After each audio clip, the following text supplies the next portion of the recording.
How's it going, guys, and welcome back to Beyond the Arc. Now, the Denver Nuggets are one game away from making their own history, from winning their first ever NBA championship. After splitting the first two games, they have done the business in Miami and they have taken a 3-1 lead back to Denver, and obviously if they win that, they win their first NBA title.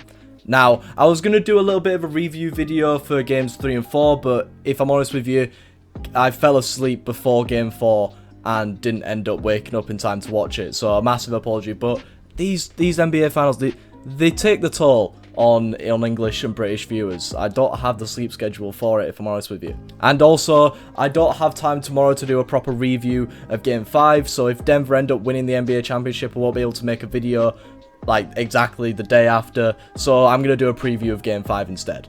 And I guess, whilst doing the preview, also, I'm going to be talking a little bit about Games 3 and 4, because I still have a bit to talk about them. But before we get into it, make sure you are leaving a like, subscribing to the channel, sharing out the content.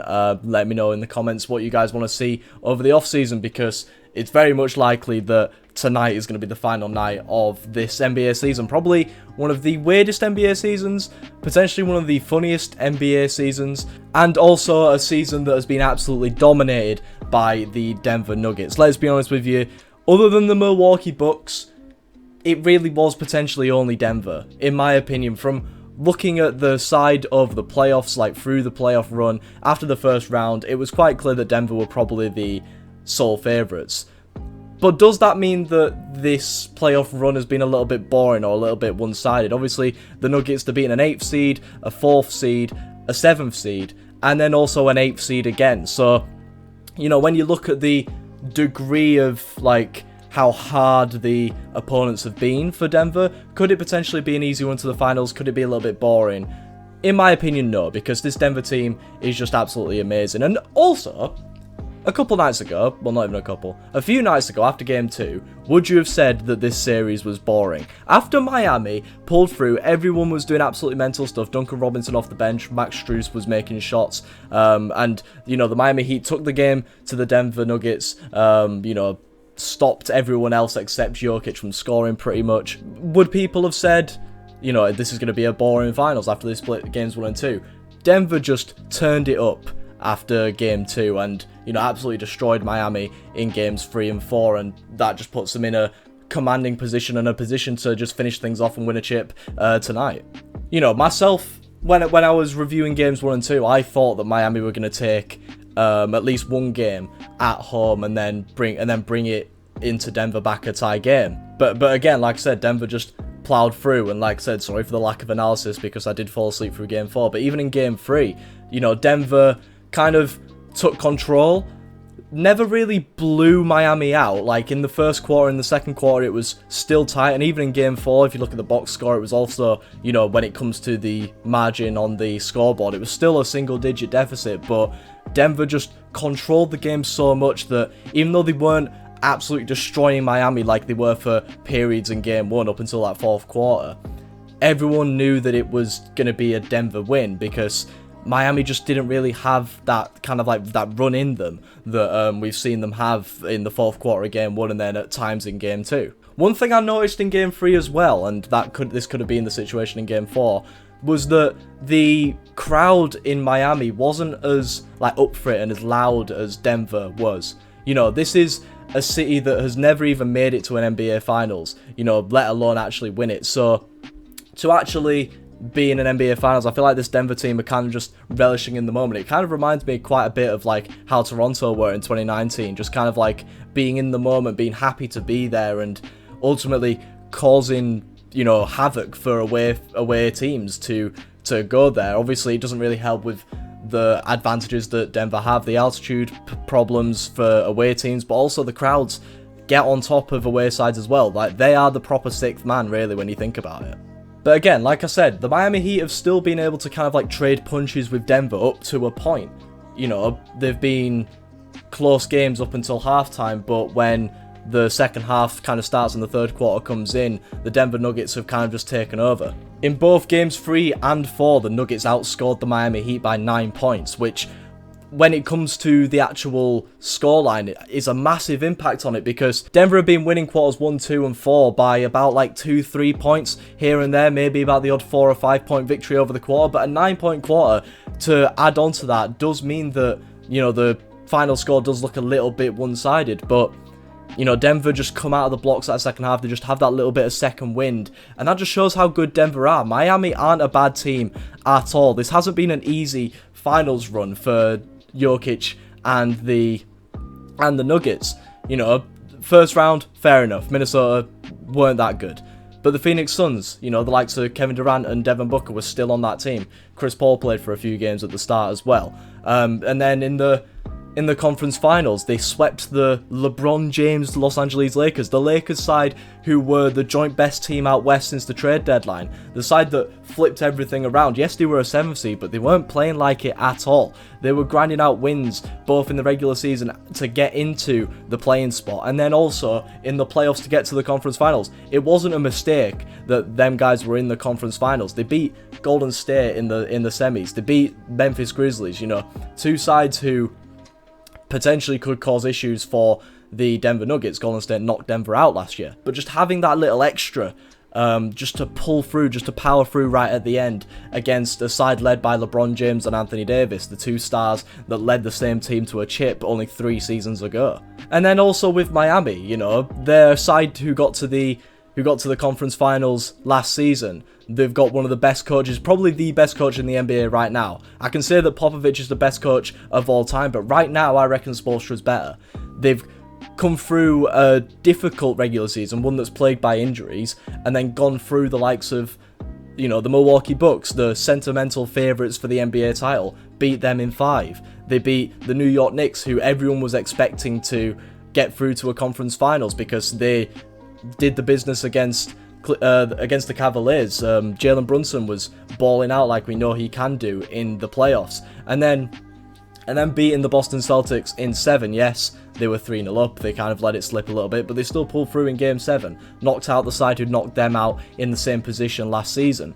So this Miami side has probably had a really tough run to the finals, but that just shows how good they've been. They've been the underdog in every single series that they've been matched up with. For Denver to come in against this Miami team, a team who have been the underdog and have been proving teams wrong throughout the whole of the playoffs, Denver coming in as the favourite in there, that could be a bad thing for them. You know, Miami could take advantage of that, but Denver have just been able to control the game, do what the likes of the Bucks and the Celtics couldn't do, and just have that little bit extra. It does just show that this Denver Nuggets team is the best all-round team in the NBA. I mean, even I said before the Game 7 between Miami and Boston, whoever wins this Game 7 is probably going to lose to Denver in 5. Denver, in my opinion, do this to every team out east, except maybe the Milwaukee Bucks, just because how good Giannis is. Giannis on his own is probably going to take 1 or 2 games from you.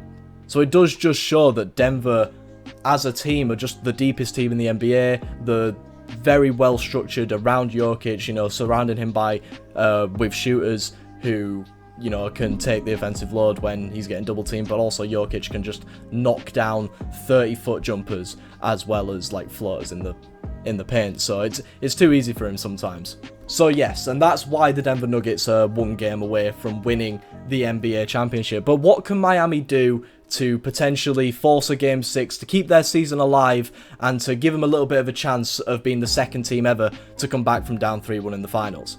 So throughout this playoff run, Miami have not relied on, but they've been helped by their role players. You know, Caleb Martin was probably the sentimental Eastern Conference Finals MVP. Probably should have been the Eastern Conference Finals MVP. Ultimately, he did go to Jimmy Butler, but everybody who wants to see underdogs succeed wanted to see Caleb Martin as the Eastern Conference Finals MVP, and there was reason for that, because he was absolutely balling out against the Boston Celtics. Max Strus against the Knicks was putting up around about 15 points per game. In the first round against the Bucks, Strus wasn't shooting as many points, but he was still about 40% from 3, so he was still knocking down his shots. In the finals, Max Strus is averaging around about 6 points per game on 16% shooting from the field and 19% shooting from 3. Obviously, no one's expecting the likes of Max Strus, Caleb Martin, Gabe Vincent, Kyle Lowry, all of the role players really on this Miami Heat side to, you know, destroy and take the offensive load from the likes of Butler and Bam every single night, but the output from them in every game other than Game 2 has been pretty terrible. Remember, in Game 2, the likes of Duncan Robinson was knocking down shots. Max Strus probably had his only good game of the finals, and even then he only shot 40% from 3, which, you know, is still pretty good. And they won that game. So why haven't they been able to replicate that, especially in front of their home fans, is a little bit confusing to me. Is it a credit to Denver, or is it something that Miami need to properly sort out? Also, Jimmy Butler potentially playing on a bit of a bad ankle that he picked up in the Game 7 of the Eastern Conference Finals. Obviously, everyone was saying Jason Tatum's ankle injury proved detrimental to the Boston Celtics, but does Butler's ankle injury mean that the Miami Heat can't contend as much as they have done in the past? Obviously, Jimmy Butler, we know how good he can be in the playoffs. He hasn't really hit that height at all in any of the finals games so far. So, with the role players not being able to carry the load as much, and for Jimmy Butler to be a little bit injured and not have as much of an impact, where's Tyler Hero in all of this? Obviously, there was talks of him coming back for Game 3 in the NBA Finals, but that was just after Miami won Game 2, so Hero decided to sit out because he didn't want to like ruin the momentum of the team. He didn't want to come in and have a different dynamic when the dynamic that worked in Game 2 worked so well. But now it's a win-or-go-home situation, and Tyler Hero's still listed as out for Game 5. It's a little bit confusing for me. Now, does Erik Spoelstra just not want to risk him? You know, you don't want to make his hand worse, especially if he's not properly 100% in a game where, you know, you might lose anyway in Denver. But equally, you know, for a proper last roll of the dice, could Tyler Hero provide something that Max Strus can't? Yes, he can. I'd take Tyler Hero on one hand than I would Max Strus with 4 hands.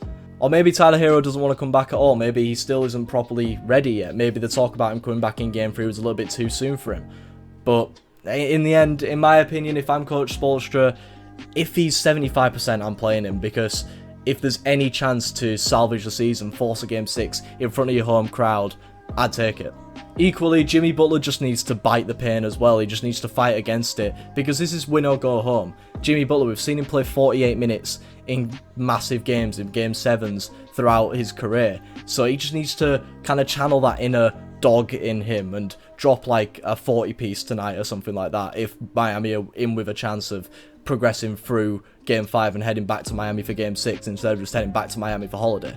Ultimately, though, Denver are just too good of a deep team. You know, Jamal Murray had his one bad shooting night in Game 4, but then Aaron Gordon came through with a 27-point game, which led the team in scoring. And that's the thing with Denver. Like Miami as well, they kind of have this like next man up situation. You know, if someone's having a bad game or if a star's injured, they're relying on the next person to come through. You know, Miami had a injury-ridden season, but that's okay because the likes of Max Strus, Gabe Vincent, Kyle Lowry, Caleb Martin were still kind of pulling through and averaging around about 10 points per game. You know, Tyler Hero averaged 20, Bam averaged 20. There's so many players on each team that can carry the offensive load when needed. But Denver has more quality in their depth than Miami do. If I'm going to be honest with you, if I had to rely on either Jamal Murray or Aaron Gordon or Max Strus and Gabe Vincent, I know who I'm choosing in a heartbeat. And that's the thing. This Denver team is just the best team in the NBA. And yes, it might make for a bit of a boring series, but at least Miami have taken a game and made a little bit out of it. This ain't no 2018 Golden State versus Cleveland run, you know, where Golden State just had a super team and Cleveland had LeBron and old Kevin Love.